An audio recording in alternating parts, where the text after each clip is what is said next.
conteúdo de hoje eu vou te dar dica de como aumentar a velocidade da sua internet, tá? Só que antes de começar o conteúdo, já deixa se inscrever aí no canal, ativa o sininho e deixa um like no vídeo aí, vai me ajudar bastante, tá bom? Vou deixar aí na descrição o cupom de alguns cursos que eu tenho publicado, tá lá no site da Udemy, tá? E se você acessar o link que eu vou deixar na descrição, o link em jpitsec.com/cupons, você vai conseguir desconto. São cursos relacionados à segurança ofensiva, né? Onde você vai compreender e aprender como funciona na prática um ataque hack, tá? E também de programação Python. Você vai estar apto a criar aí automação de processos, criar um robô de automação para automatizar tarefas, processos que você executa aí diariamente, repetindo. Bom, então aqui basta você clicar o comando Windows R, tá? E aqui você vai digitar o comando gpedit. Então você vai fazer edição na política, tá? Do seu sistema operacional. Tudo aqui.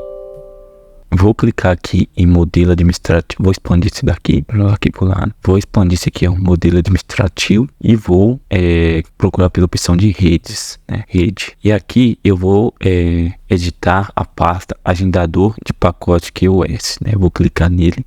E aqui eu vou ativar a opção aqui, ó. Tá vendo isso aqui, ó? Limitar a largura de banda reservável. Muitas vezes, às vezes ele pode estar habilitado e com isso deixa a sua internet com acesso limitado ou lenta, tá? Então eu vou clicar nesse arquivo editar. Às vezes pode estar como não configurado, mas o correto eu recomendo que você habilite esse daqui e ao invés de deixar aqui 80%, coloca aqui 0%. E agora eu vou dar um aplicar e vou dar um OK. Agora se eu for aqui no meu adaptador de rede, no caso como eu uso Wi-Fi, posso clicar nisso aqui, ó. Deixa eu usar isso. Posso clicar aqui no Wi-Fi, ó, abrir solução de internet e vou aqui, ó, alterar a opção de adaptador de rede. E agora se eu for aqui em rede Wi-Fi, botão direito, propriedades.